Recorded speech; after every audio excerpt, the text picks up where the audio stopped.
Hello everyone, my name is Valentine, joined by the young and eccentric Matthew Minier. Here to bring you a standard PPTQ. It's the first one of the season here in the Cincinnati, Ohio region. Glad you're joining us here in Top Tech Productions. It's going to be 5 rounds of Swiss with a top 8? Yes, we have 21 players today. Seems a little bit low. Yeah, actually. I was pretty surprised. Normally we have a really good turnout. It is both Cinco de Mayo today, and for those of you that aren't aware, we are pretty close to Louisville, Kentucky. It is Kentucky Derby Day 2. Would not be surprised if lots of people are doing some drinking and betting on some ponies. But for those of you that are Magic fans, we're very grateful and thankful you're here to watch us wherever you are, however you are watching. Round 1, we're going to have Michael Belfatto and Taylor Gunn, both on green-black. You guys have probably seen a lot of them. They're both very good players here in this local area. Yeah, so both. It should be a good match. Both pretty accomplished players. Belfatto is known for playing his decks his way, no matter what. Even Belfatto has the special brews for sure. Yes, yes. He even takes those brews to the Pro Tour. Yeah. Taylor is someone who enjoys playing his aggressive decks. He played a lot of Burn and Affinity in Modern.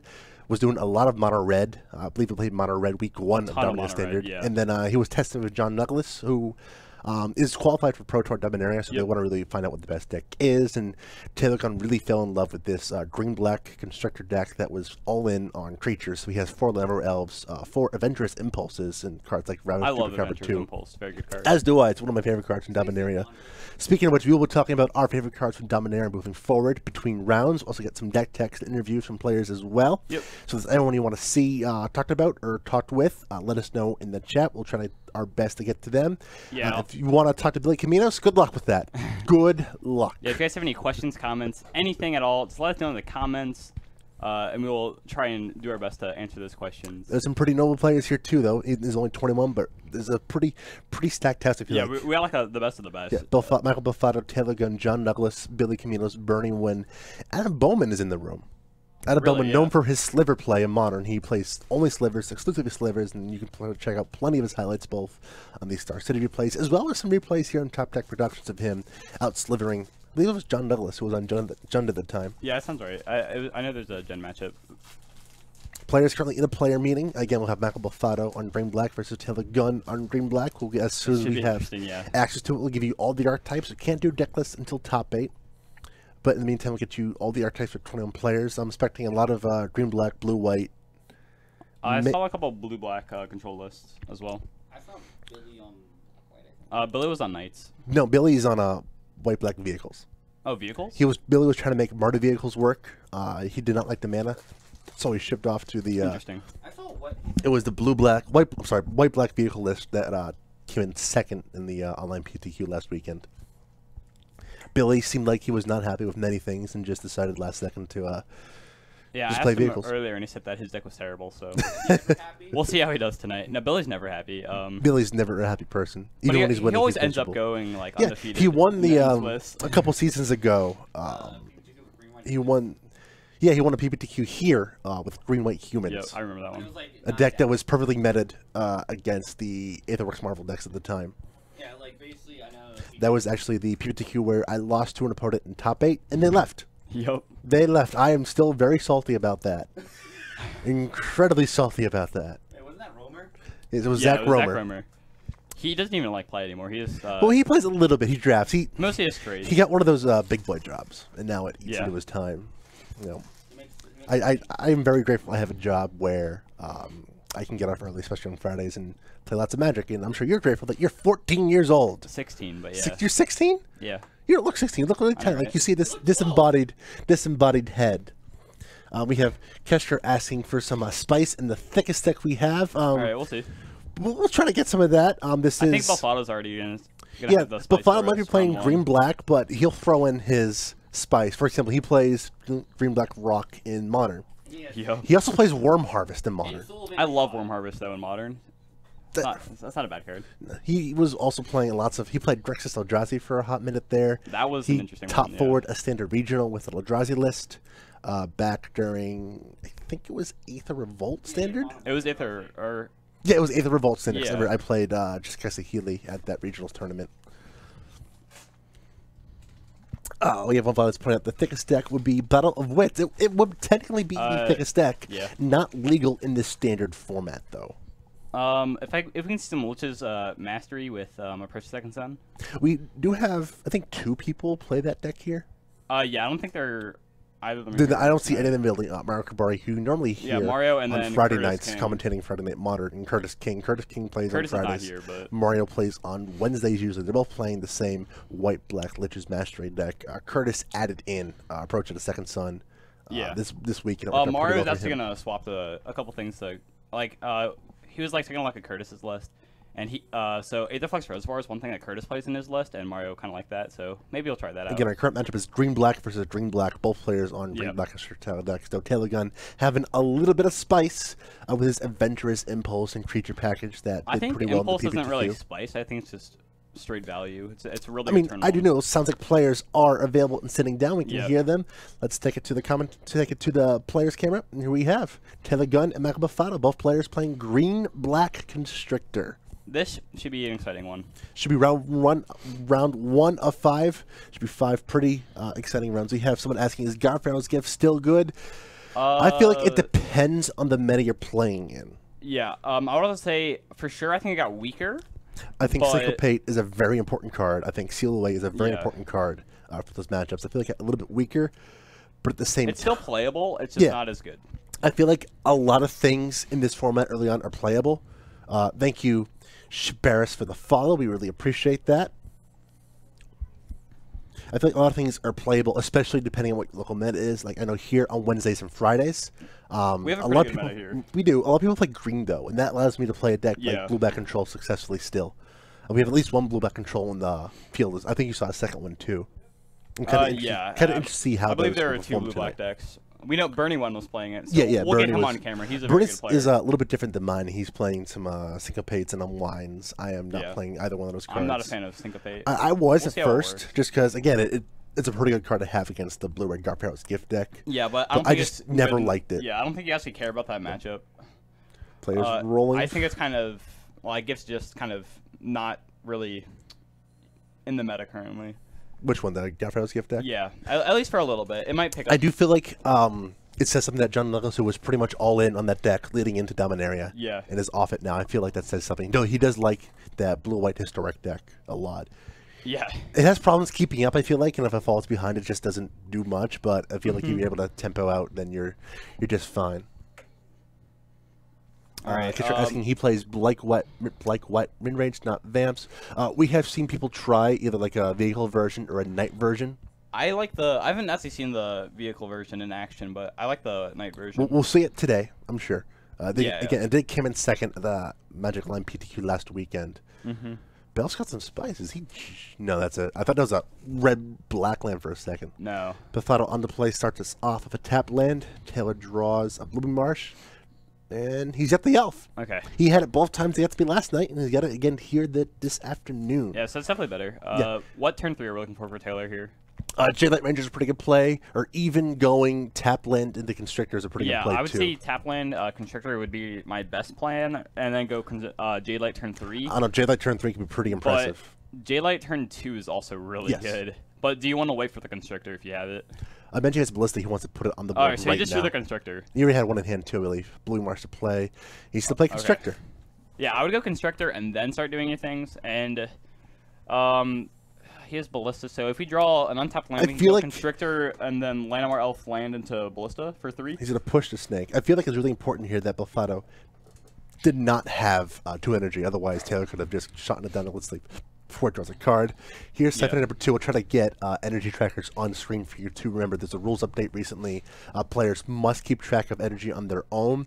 Michael Belfatto should have 3 energy, I believe. But for your viewing purposes, we'll try to get tracker for you. Camera. Here's snake number 2 from Taylor, and I imagine here comes Sniper of his own. I would have preferred Ballista here and just shoot down both Siphoners right away. I can see that. It looks like Taylor is valuing. Or at least shoot down one. It looks like Taylor wants to be able to play. Sweet. There we go. 3 energy currently. Belfatto should be down to 1 energy, I believe. Yeah, he should be at 1. Yep, there we go. Okay. So I feel like the line Taylor wants here is he wants to play a Ballista with 4 mana at least, and then that way he can shoot both Siphoners and still have Ballista left over. I feel like this is also pretty big. I think the fact that Belfatto's on the play is gigantic here. Because, again, being able to turn 1 Elf, turn 2 Snake, turn 3 do whatever, can put Belfatto behind. But since he was on the play here and had a start that involved 2 Siphoners, yeah, he's looking pretty good. He's getting in with both. Taylor's going to take it all. Belfatto up to 3 energy again. And Taylor taking 4. He should be down to 14 I believe. Yeah. Yes. This is a little bit of a mirror match. Taylor Gunn's playing the Adventurous Impulse package, so he's more creature heavy. Yeah. And you see this one card, it's a Vicious Offering in the hand for Michael Belfatto. He's going to use that. Pay 2, give the Scyther neg 2, neg 2. So I like Belfatto doing this because just Taylor getting extra value is huge, which is why I wanted to play the Ballista too. Yeah, Taylor should have 2 energy as well, so he will be able to draw a card there. Yeah. But instead, Taylor's going to play Ballista for 4 mana. He gets 2 counters plus the 1 off the Constrictor. Yep.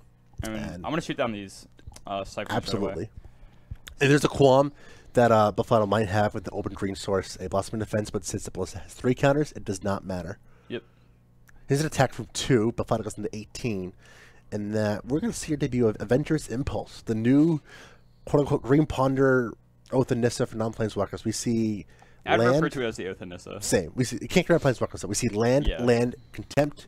Taylor takes the if near Deadlands and passes it back. Belfatto misses the land drop, but draws the land, number 4 there. We're going to see Ravenous Chupacabra take down the Snake. So we're already seeing a little bit of the differences between the 2 decks. We saw Michael Belfatto use the Vicious Offering. We saw Taylor Gunn using the Adventurous Impulse. Taylor's also much more of a versus Gearhulk deck as well. Yeah. Here's another Impulse too. Let's see if we can find the Gearhulk. Hopefully. That'll see really a Rishkar. Rishkar's pretty good though. Not a bad one. We can go. Oh no. Rishkar, another creature looks like maybe. I didn't see any other creatures in there. I saw a land, not land, and Rishkar. I think it was land, another Impulse, Rishkar. Okay, regardless, he takes the Rishkar, plays a land for turn. He has the option to activate if you're Deadlands here, but it's to play a Rishkar. I think activating Deadlands is pretty tempting, since we can't put a counter on this Ballista and then shoot down the Chupacabra without losing our Ballista. Yeah. Looks like he wants to advance his board. Yeah. Which is not a bad idea, especially if Belfatto's missing land drops. Yeah. He had the option, too, to put the counter on Lammer Elves and just swing in. He attacks for 1. Obviously, a lot. He sells a 2-2 Ballista and a 3-3 Rishkar, and if Belfatto blocks, he sets to kill off the Chupacabra with the Ballista. Instead, just takes the 1, he sends to 17. Believe Belfatto has another Chupacabra in play, a Jade Light, a Rescue Attempt in hand, plays Aether Hub, which was his draw for the turn. Does he have 4 energy, Belfatto? He should have 4 energy, yes. Okay. It was like Chupacabra number 2, maybe? Vraska's Attempt is also in his hand, though. It is. I feel like you want to take... I feel like you want to try to save Contempt for a juicier target, like a Planeswalker, maybe? I mean, players do not know the lists. I imagine... I like Chupacabra on Rishkar here. I said he's going to use it in the Ballista. To force it to kill the Chupacabra. Yes. But I mean, I see the logic. You want to get rid of the 2-2, but at the same time, the Ballista can very easily take over this game. Took us untapped. He will draw for turn. Looks like another Adventurous Impulse. Yes. All right. Here we go. So he's seen all 4 so far, assuming the non-line we saw in the previous at least 3. Impulse, was it? Death Lord, I think actually that was the other card there. Was a Death Lord Scavenger. It might have been. We didn't get a great look on it. It's going to be a pretty good one. Here's an attack for 3. Belfatto takes it. We are at parity at life totals. Both players at 14. Death Lord is going to eat. Yeah, Taylor's going to start gaining some life here. Yes, he is. I think Chupacabra is the most Lead the Chupacabra, gain 2, go to 16. It's always interesting in these, creature-based mirror matches to where the recursion. Well, I mean, Belfatto could be running Liliana, so that's a relevant thing. But it's always interesting in these matchups where there's no, quote-unquote, good targets for a card like Scavenger to eat. Yeah. I always feel like it's interesting the decisions players make in that regard. Here was also an easier decision for Taylor, I think, just because there was the consistent with the Siphoner, so taking one of those was just pointless. Because either way, Michael will still end up with... I do imagine Taylor also has Liliana on his mind as a card that Belfatto is very likely to play. I would for sure, yeah. I think a one of Lily in these lists is not bad at all. No, I agree with you there. You have a ton of really good creatures to get back. Here's 5 mana. We're going to activate the lands. Goodbye, Jaylight Ranger. 3-2 drew Belfatto a card. He kept... I think they kept the Scyther on top. Yeah, he kept the Scyther on top. It was really fortunate for Taylor that he saw a land, though, so he could kill it with Here's the attack. I believe it's for 6 because Death Gorge. Yeah, 8. The Vicious Offering. So he gets a +1/+1 from that. What's 7? Lever Elf up the top. Oh, I guess it is +2/+2. We'll have to. No, it's +1/+1. Yeah, 3, 6, 7. I can't math. I'm bad at math. We discussed this on Thursday, so why I don't like playing Game Shift. Yeah. Because I'm bad at math. Here's 2 mana. Let's leave. From the top, off the Jade Light. Belfatto goes with 6th energy. He has a Restless Contempt in hand.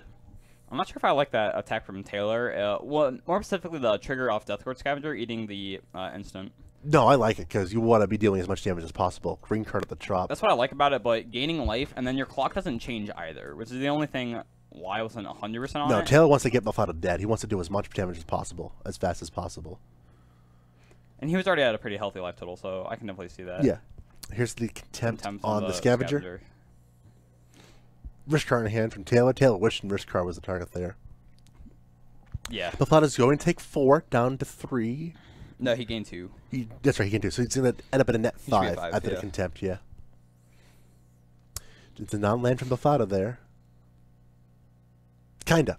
Belfatto's handless, correct? And Taylor has, Taylor has a Risk card in hand. Belfatto has nothing in hand. And Risk card in hand is actually pretty good because you can just swing in with this Risk card and not care at all what happens. The else is pretty good. That Jadelight Ranger that Taylor drew as he bashes in there yeah, with that Risk card. Yeah, I'm pretty sure Jadelight can just win Taylor the game here. He just needs to explore 1 card on the top. If Belfatto double blocks, that is perfect for Tifa because again he has that backup Risk card in hand. If he double blocks, I think Taylor just wins this game. I like this block. He does not. Belfatto goes to 2. Yep. All right. Verdus Gearhulk and that's a land. Avengers Impulse, which can find him a Verdus Gearhulk. I don't. Does Taylor have a land in hand? No. Can we ship that? Because if we put that on the bottom and then we can draw into Gearhulk, because Gearhulk we can't play if we Impulse. Oh, no, we can't. We have Risk card. Never mind. But we don't want to. Yeah, he has the Risk card. He can. It's awkward. I feel like it's fine. I mean, I feel like seeing 3 cards is going to be better than seeing a mystery card. And also, you got to think about what's the. What are we missing here? We missed a joke, apparently. The both players are laughing hysterically over something. I hate missing a good joke. Come on. I gotta say it louder now. I think Belfatto, hoping he can deal lethal here, but Taylor... Yeah, Belfatto asked Taylor, what are you at? And Taylor's like, I'm at 16. And that's why Belfatto asked. It's a Verdus Gearhulk, our first of the match. Okay. Yep. So, the thing I was talking about, what is the chance of Taylor drawing a Gearhulk off the top without Impulse?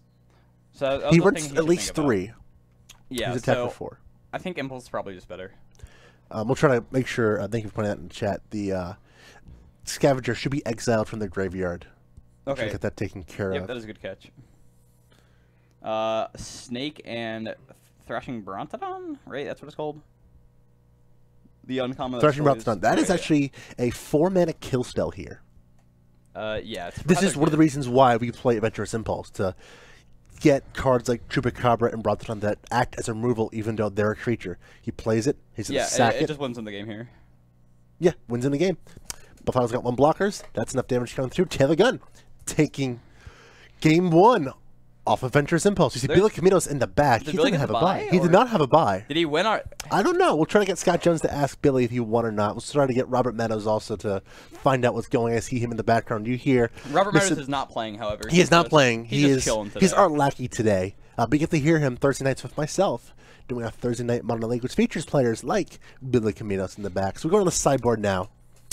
Billy won. Billy is 1-0 of white-black vehicles. Billy the Legend, as someone points out in the chat. So he won in like 10 minutes then.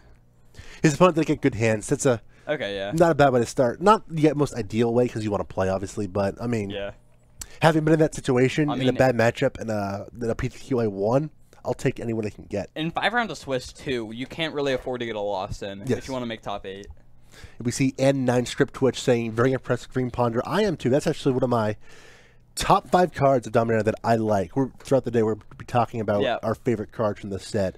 And Adventure Impulse is actually one of them for me. In fact, all mine are going to have a theme. We'll see if you can all catch the theme later on. So one of my favorite cards is Adventurous Impulse because it is. I love the card. It's giving. So for the longest time leading into recent Standard, we saw Green having access to a lot of card draw, a lot of card selection that it normally doesn't have access to. Thankfully, it has fallen off a little bit thanks to play design because Green should not have better card draw than Blue. Is that correct, Minier? Sure. As you pull out your index card that has your 5. Yeah, so I had to choose between like 20 cards from Dominaria. You're much more of a brewer than a jank player, so that makes sense. And I also play a lot of sealed and limited, so it's really hard for me to pick what is the top 5 cards for myself. But I think like Adventurous Impulse giving a little bit of a creature selection and land selection in a format to where you're more incentivized to make 3-color decks, because you have both sets of check lands now. And you also have these legendary creatures. You want to get legendary creatures. You want to get creatures that can do things like Vergus Gearhulk, Rather Stupid Cabra, Thrashing Barley, that can do things when they enter the battlefield. Being able to access those creatures that have spell-like effects. Or even playing like a one of Scarab God Splash. Okay, Taylor's going to take a bathroom break here. So we'll pause the clock. Pause the clock. We'll pause the clock. We got one of our... Okay, clock has been paused. We'll bring it back here during the... So on the left we'll bring it back here. Is our judge. Yeah, we got head judge today, John Anderson. We'll bring it back in the room. Check Valentine, Matthew, Minnie are talking about... Seems like a good time to talk about our best cards and Dominaria. So yeah, so I started. Do you want to list off all 5? No, let's do it. Let's keep it in suspense. Roll it? Yeah. So one of my 5 is Adventurous Impulse, just because again it allows. Are we ranking them, or are we just? Them? No ranking. We're just talking about them. Right. I ranked mine. We have Phil Jones live right now, doing some tweaking to the camera to make sure we are as visible as possible. We apologize for that, but. You want to see our pretty faces, I'm sure. Yeah. Welcome to the locker room. There you go. So Matthew is really short.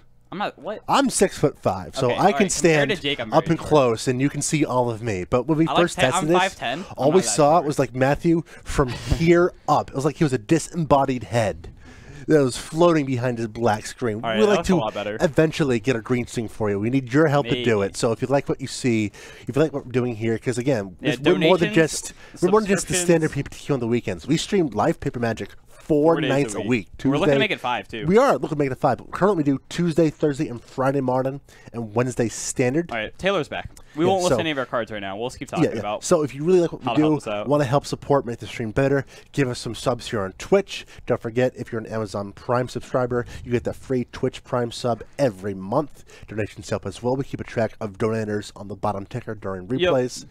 Also, real quick, we just made our last subscription goal. So if you want to, we're thinking of a new goal to get for subscription goals. So we had some donation list them in chat. Goals. Message us on Facebook or right here on Twitch right now to tell us what you want to be our next subscription goal, and we'll make sure that happens. So some goals we had Robert Meadows eat a Valakut burger, where he took double stack from Wendy's, sprinkled cut up Valakut upon it, and ate it live on camera. You can check out some Twitch clips and that should probably be clipped. Yeah, I'm sure it'll be clipped at some point. We also have me being forced to read a 1,000-word essay on why Modern is the best format of all time. I have a quick question. Is it exactly 1,000 words? Like, will you just cut it off? At least 1,000 words. At least. Okay, at least. All right. I loathe Modern. What? I loathe Modern. Oh, okay, I thought you said love. No, I hate Modern. Modern is terrible. It is awful. It is miserable. I like Modern. I just don't like it. Go get a Modern Jund deck on camera. Well, a lot of people love to play Modern here. And one of our most favorite Modern players is Michael Farrow, who's been doing a lot of he's been doing a lot of schooling, a lot of working. Hopefully we get back Farrow and his pimped out Modern deck of Jund on soon. So we talked about Adventurous Impulse. What is one of your 5 favorite cards in this set? I'll list my so I ranked mine. So my 5th one, I'm gonna say Fungal Infection. For those who don't know what that is, we can have Scott pull it up. Let's pull it up on the play space. Yeah, pull up the Gatherer. So we can keep watching this match. But, yeah. As both players. I believe Taylor is Mulligan. He likes his keep. He's going to scribe Wrestle Contempt to the top. Fungal Infection. Isn't that the 1 mana removal? Yes. Yeah. 1 black, instant speed. Give a target creature -1/-1, and summon create a 1/1 green sapling token. You know what that's really good at? Dealing with both a Beaumont Courier and Earthshaker Kendra. There's Fungal Infection. Yeah. For low cost of 1 black mana, give a target creature -1/-1. You can do some insane combat tricks with this card. Yes, you can. And in limited, it's really good in limited too. But in standard, if you're playing like a fungus deck, it's really good. Like Jake just said, Beaumont Courier and Earthshaker Kendra. That card takes care of them both. Yes, it does. For 1 mana. Unfortunately, red fell off the face of the earth for a little bit, but I imagine we'll see plenty of applications where it could come in handy too, especially since we get some leaked M19 cards and some Dominaria packs. It looks like we still have a tribal focus coming in. All right. Belfatto took 2, but he has 2 energy in the back pocket. He's at 18.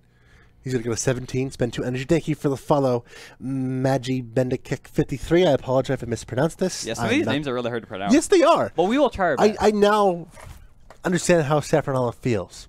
Belfatto going back to 2 energy off the Aether Hub. Again, he took the 1 life and paid 2 energy to draw with the Siphoner. Drawing with Siphoner is huge. Comment on him with the Siphoner. It's the full energy now. He's at energy for days. Yeah. Constrictor really just helps a ton with yes, it does. Belfatto's energy. And with the red decks falling off the face of the earth, many people felt that Goblin Chain Whirler would be a big problem for some of the X1 creatures in the I thought format. that was interesting. Yes, it was. But with no red decks currently after week 1, with white being the premier aggro deck, yep. Time for his X1 to shine like Glint Sleeve Siphoner. Taylor's draw was a Glint Sleeve Siphoner. He does not have a Walking Ballista in hand, though, and that might be a bit of a problem. Yeah, Ballista is really going to lock down this game if Taylor can't find a way to He's paying 4 mana. Are we just going to contempt it right now? I mean... If we do that, our Constrictor lives, which is nice, but at the same time, then he's taking 4 Taylor from seems combat. very unsure of everything he wants to do here. I feel like so if Taylor does this, he's taking 4 from combat, and he's letting Belfatto draw an additional card every single turn. Because when he attacks a Siphoner, he gets in 2 energy because he has Constrictor. Yes. Which is huge. Taylor down to 16. Drawing 2 cards a turn is pretty insane. And I mentioned Belfatto also goes to 16 and loses 2 energy. He should be at 2 energy still, too. He should be at 2, because he was at 4, because he... Aether Hub. Aether Hub attacked. Here's a contempt of Belfatto's. All right. Belfatto. So Belfatto's just so far ahead right now. Yes, he is. Again, this is the advantage of being on the play in this matchup. Belfatto was on the play last game, though, right? Yeah, but he had the advantage early on to where Taylor had the option, if he was on the play, to really use his Llanowar Elf and Ballista. Yeah, Llanowar Elf, I think, it just took Taylor ahead. It's basically just kind of like a time walk effect, where you're just getting a turn ahead of your opponent. Players are trying to confirm life totals.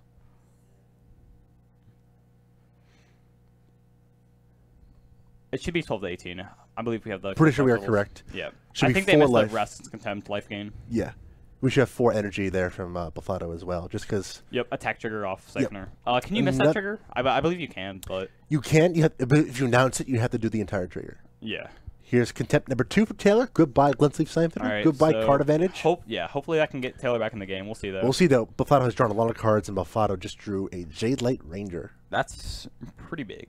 There's also, I believe, a Verder's Gearhulk in hand for Michael Belfatto. I can't really see. He's holding his hand pretty compact. Yes, he is. Both players are.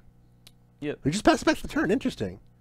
That's I'm assuming he has a Contempt or something in his hand then? No, I think Belfatto just has land. I didn't see a single one yet.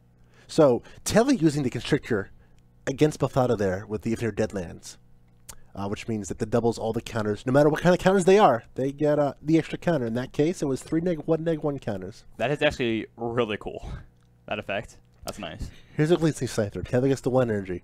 I am 99% sure that's a Jade Light Ranger in Belfatto's hand. I think it's just Swamp Forest Ranger. Because I was pretty sure I saw it, too. Yeah, no, it was an elf. Okay, that's why we didn't play it. It was a very shadowy elf. Okay, so Michael lost all of his gas from that Siphoner. He just drew so many lands. Yes, he did. Rev should recover off the top there from Taylor. And gets Taylor, attack in. So if Michael doesn't find something real Taylor fast, now gets he's the gonna second be out of energy. this game. Yeah. Ballista in hand left over for Taylor. Wisely not playing it. He has access to 6 mana, so no reason to play it as the Thrashing Brontodon. This was a huge flip in priority here. Yes, it was. Michael Belfatto drew so many cards. Taylor found the removal, and now he's able to catch right back up. This is where a card like Adventurous Impulse, I don't think Belfatto's playing it. Taylor is. I feel like that's where a card like that also, could with really Impulse, you can get lands, correct? Correct, yes. So I wonder if Taylor's playing less lands than Belfatto in his list. I can see that because he has the 4 Impulse. Yeah, I can see that too. Taylor draws the extra card. Personally, I would get greedy and do that. That's what especially since you cut 2 lands, put in 4 Impulses. I don't know about 2, maybe 1. Well, you're playing 4 Impulse and 4 Elves. Yes. So I think... I want to try an Amazon version. I would say Taylor should be at like 21, 22 lands. Here's a Constrictor. Here comes a... Ballista for 3. Ballista for 3. Does not kill Thrashing Brontodon. It kills the elf, which means that his Siphoner can't be blocked. Correct. Which is very relevant. Yeah. Before combat, goodbye Llanowar Elf. All right. I think it's relevant, though, that it could not kill the Brontodon, and Taylor has a leftover Gearhulk in hand. Yeah. Okay, so Michael should be at 14 here. I think we missed the last attack. Yep. All right. Belfatto draw, and it's another. It looks like another one more land. elf. No, it's a land. Blooming Marsh. Okay. So now, Yeah, Belfatto's staring down a very scary board. And you said it was a Gearhulk in Taylor's hand, right? Yes. All right, Taylor should be able to win this game in 2 turns. I would not be surprised if Taylor does not play Gearhulk immediately. If instead he tries to bait out the Bronson activation on Ballista.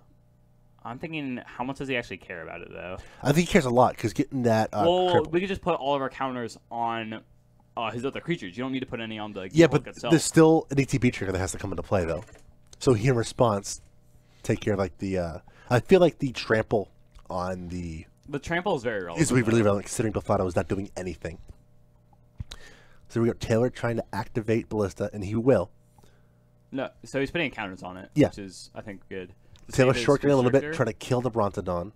Lets it happen.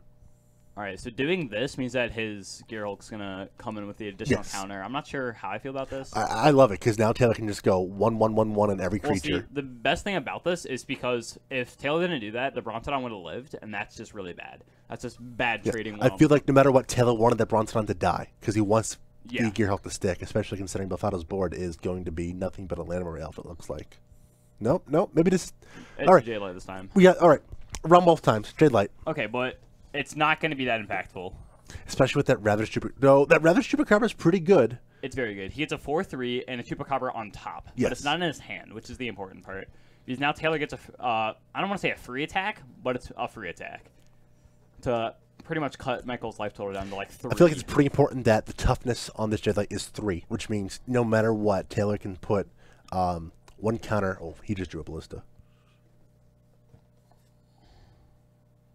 Yeah, this is huge. He's gonna do, so what he's doing, he's playing Ballista first. X is 1. It gets 2 counters. This way he can put counters on Ballista for this. Here comes the Gearhulk. This might be a lethal attack here. Belfatto's a 10. It's going to be very close, yeah. 1, 2, 3, 4. 4, 8. Yeah, this is lethal attack. He puts counters on Constrictor, Siphoner, Chupacabra, and Ballista. Ballista shoots down the Jade Light. How many counters did he distribute? 4 counters? 4, yeah. Okay. Which ends up being 8. Right? I think he found the line. He says these 4, everyone gets 2. We're gonna shoot down the Jade Light. And so why it's 2 each is because he's putting an individual counter, and then for each counter he hits a Constrictor trigger. And so Taylor Gunn takes down the match. No Avengers impulses that time, but able to turn the corner after a rough start. Belfatto came out firing with some Group 3 Siphoners and could not seal that deal. He drew so many lands. He did draw a lot of lands. He did draw a lot of lands. I would say Taylor got, I don't want to say lucky. He definitely had a lot of good plays there. But Belfatto got unlucky for sure. He did. I think Game 1 was a perfect display of why Avengers Impulse is such a good card. Yeah, I love that card. Especially so good in this mirror match. But we can back in the booth for you a little bit while we wrap up. Yep. And if Belfatto had the Impulse, I think he... And if he wasn't playing those lands, we can just assume that maybe one of those lands was an Impulse instead. That could have just... That could have been the deal. Could have been the difference there. We actually hear people now talking about how strong Avengers Impulse is. Robert Meadow said, it's Ponder. It is Ponder. It kind of is Ponder. Not as good as Ponder, but it's definitely up there. I feel like it's as good as we're going to get in this standard format. So we got about 20 or so minutes. We're going to try to get... 25 minutes, yeah. About 25 minutes or so. Let's try and get another match. We're actually going to try to get some people back here to talk to about some standard. All right, let's do that. So we're going to get archetypes for you. We're going to try to get... He's done, but he's not coming back here. That is true, though. We might try to get, since we know he's done, we might try to get Taylor Gunn back here to talk about Green-Black. I'm not sure to get John Nellis. He's qualified for the Pro Tour. He's on Blue Historic again. They've been doing a lot of playtesting. We're definitely going to get some archetypes for you, and then we'll try to get back as soon as possible. If not, check us out in about 25 minutes. We'll be back for round 2. Thank you for all of you tuning in. If you want to know when we go live for our weekday events, that's right. We do 4 nights of Magic every weeknight. Every week. We do 4 nights of Magic every week. I've done this promo so many times that it just runs together for me. Yeah. But yeah, give us a follow so you know when we go live, and you want to support us, give us a sub here. Yep, we'll put on some replays for you guys. The more subs we get, the more deck text interviews we'll do for you. Yep. In the meantime, check out some replays of myself and Justin Gemming testing out Dominant Standard. But we'll be back in about 20 minutes more with Should be about 25 minutes. Yeah, listen to him. I'm tongue-tied. All right, we'll see you then.